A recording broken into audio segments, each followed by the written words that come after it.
और सरकार हर हालत में सुनेगा, और जब तक सुनेगा नहीं जब तक हम लोग छोड़ने वाले भी नहीं हैं। आज 11 महीना से लगातार धरना प्रदर्शन, 70 विधायक से अधिक लेटर देने का काम कर रहे हैं। 1778 बच्चों को यह कहकर हटा दिया गया कि आपने जो पद प्राथमिकता सिलेक्ट किया था उसके अनुकूल आप लोग नहीं पाए गए, जिसके कारण आप लोगों को ज्वाइनिंग मेरिट लिस्ट से बाहर कर दिया गया। नमस्कार, आप देख रहे हैं न्यूज़ फॉर नेशन में आपके साथ अभिजीत सिंह। बीएसएससी के द्वारा 2014 में लगभग 13,000 फॉर्म निकाले गए थे, जिसमें 1778 ऐसे सीटें हैं जो खाली रह गए हैं, और जो 2014 में जो अभ्यर्थी फॉर्म भरा था उनका जो 1278 सीट खाली को लेकर लगातार इन लोग हैं जो प्रोटेस्ट कर रहे हैं। और वहीं बात करें तो आज फिर से वो पटना के जो गर्दनी बाग धरना स्थल है वहाँ पर इन लोग प्रोटेस्ट कर रहे हैं। हम इनसे जुड़ेंगे और जानेंगे कि आप लोग 2014 से प्रोटेस्ट कर रहे हैं, 2014 से मांग कर रहे हैं कि 1778 सीट को भरा जाए, तो क्या लगता है कि आप लोग उतने दिन से कर रहे हैं तो सरकार इस पर सुनेंगे?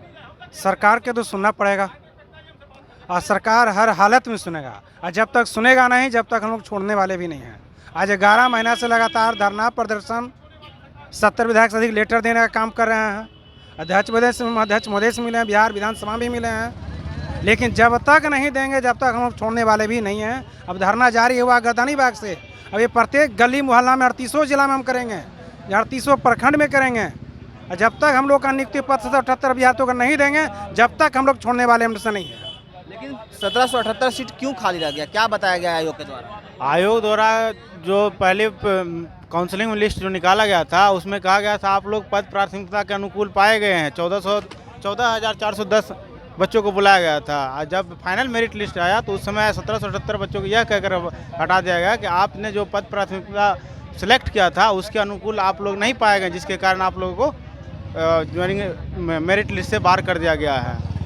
क्या लगता है आप लोग लगातार 11 महीने से बोल रहे हैं, प्रोटेस्ट कर रहे हैं, तो आज धरने पर बैठे हुए थे, सरकार आप लोगों की बात सुनेंगे? क्या लगता है आश्वासन? देखिए, हम लोग धरना पर बैठे हैं सरकार को सुनाने ही के लिए कि हम लोग को ज्वाइनिंग दिया जाए, और किसी हाल में उनको देना पड़ेगा। यदि नहीं देंगे तो आगामी लोकसभा में हम लोग बता देंगे, यही बैनर के साथ पूरे जिला में 38 जिला में घूमेंगे और बताएंगे कि एकदम निकम्मी सरकार है जो 10 लाख 20 लाख रोजगार की वादा करती है। ये सब झूठा वादा है, जो हम लोग सब कुछ पास है, हम लोग को क्यों नहीं ज्वाइनिंग कराया जा रहा है? तेजस्वी यादव तो बोलते हैं युवाओं की सरकार है, वो झूठ बोलते हैं, युवाओं की सरकार है। 6 बार हम उनको लेटर दिए आवास पर जा करके, क्यों नहीं संज्ञान में लेते हैं? उनको तो जानकारी नहीं है कि ये लेटर दे कर रहा है कि क्या है नया। वो बोलते हैं कि जानकारी नहीं है, क्यों मुख बोलते हैं कि जाओ जाओ हो जाएगा। वो समझते हैं कि नया बहाली का बात कर रहा है। हम लोग बहाली थोड़ी मांगने जाते हैं, वो तो 2014 का बहाली है, समझ में नहीं आता है।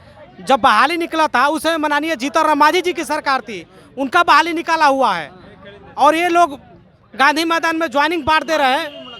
मांझी जी से मुलाकात किए हैं, वो भी आश्वासन दिए हैं, सिर्फ आश्वासन पर ही आश्वासन मिल रहा है, हम लोग को ज्वाइनिंग नहीं मिल रहा है। आश्वासन में कब तक आप लोग जिएगा? आश्वासन खाली मिल रहा है। अब करो मरो की स्थिति है, जब तक कुछ होगा नहीं हम लोग हटने वाले नहीं है। आश्वासन पर कब तक जाइएगा? सब आश्वासन ही आप लोग? सब कुछ ना कुछ करना पड़ेगा सरकार को। हाँ, सरकार कुछ ना कुछ करना पड़ेगा। 10 साल इतना समय हो गया है, बहुत करियर बर्बाद हो गया। अब हम लोग कहीं उम्र भी नहीं बचा फॉर्म भरने का। हाँ, लगभग अधिकांश फॉर्म का बहाली का उम्र हम लोग खत्म हो गया भरने का।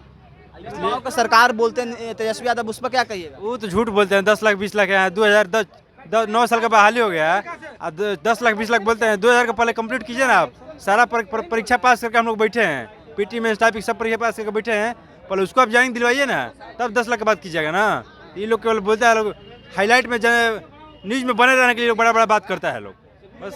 हाँ, न्यूज में बने रहने के लिए। आप लोग विपक्ष में जब तेजस्वी यादव थे तो मुलाकात किए थे, आश्वासन मिला था, अब क्या लगता है? अब नहीं सुनते आप लोग बात? जब विपक्ष में थे तो बोल रहे थे कि हम आएंगे सरकार में तो कर देंगे आप लोगों का, और जब सरकार में आए हैं तो बोल रहा है कि ठीक है बहाली निकाल रहे। उसको वो नहीं पता कि हम लोग काउंसलिंग, हम बोल रहे हैं बार बार कि हम लोग काउंसलिंग कराए हुए हैं सर, लगभग 5-6 बार मिले, तो बार बार बोलते हैं कि बहाली हम लोग निकालेंगे, अभी तो ये किए हैं। उनको समझ में आप लोग की बात नहीं आ रहा? समझ में नहीं आ रहा है। युवाओं का सरकार बोलते हैं, युवाओं का सरकार बोलते हैं और युवा को रोड पर ढनका रहे हैं। हम लोग पिछले 1 साल से नियुक्ति के लिए दौड़ रहे हैं, कभी सरकार के पास कभी आयोग के पास। सरकार बोलती है आयोग के पास और आयोग बोलती है सरकार करेगी। बहाली 9 साल का है, जो अभी तक 1778 को लोग को नियुक्ति के लिए भटक रहे हैं दर दर। 9 साल के बहाली और 11 महीने से प्रोटेस्ट कर रहे हैं, विश्वास है कि हो पाएगा? उम्मीद तो लगता है कि होना चाहिए। जिंदगी कब तक जिएगा? क्या किया जाए, अब कोई उपाय भी नहीं है जब तक उम्मीद है। आगे क्या कुछ करना है? आगे अभी फिलहाल धरना पे बैठना है, और इसके अगर अभी सरकार सुनती है तो ठीक है, नहीं तो फिर इसके आगे भी हम लोग कुछ इससे बड़ा करने की कोशिश करेंगे फिर। बड़ा करने की जी बिल्कुल करेंगे। छोड़ेंगे तो खैर नहीं, इतना मेहनत करके हम लोग पास किए हैं, नौकरी छोड़ेंगे तो खैर नहीं। इसके लिए अगर फिर हम लोग को नौकरी नहीं देगी सरकार, तो फिर सरकार के लिए हम लोग उसको गिराने के लिए फिर जो भी करना पड़ेगा हम लोग वो करेंगे। चुनाव में इसका 38 जिला हम लोग घूम घूम के करेंगे फिर। चुनाव में इसका खमियाजा मिलेगा? बिल्कुल बिल्कुल भुगतना पड़ेगा खामियाजा। वो पीएम बनने की जो ख्वाहिश रखे हैं ना, वो अपने राज्य का पहले जो स्टूडेंट का जो दुर्दशा है उसको पहले सही कर लें, उसके बाद फिर वो पीएम बनने का सपना देखें। ठीक है, क्या कुछ कहिएगा? आश्वासन पर ही जीना आप लोगों को? बताइए। नहीं, आश्वासन पर कहीं जीना है। ऐसे हम लोग अपना तो तरफ से पूरी कोशिश कर रहे हैं, और अगले बार से बहुत बड़ा आंदोलन होगा। अगर नहीं होगा तो अभी तो हम लोग करना पड़ा। तो फिर क्या करना है?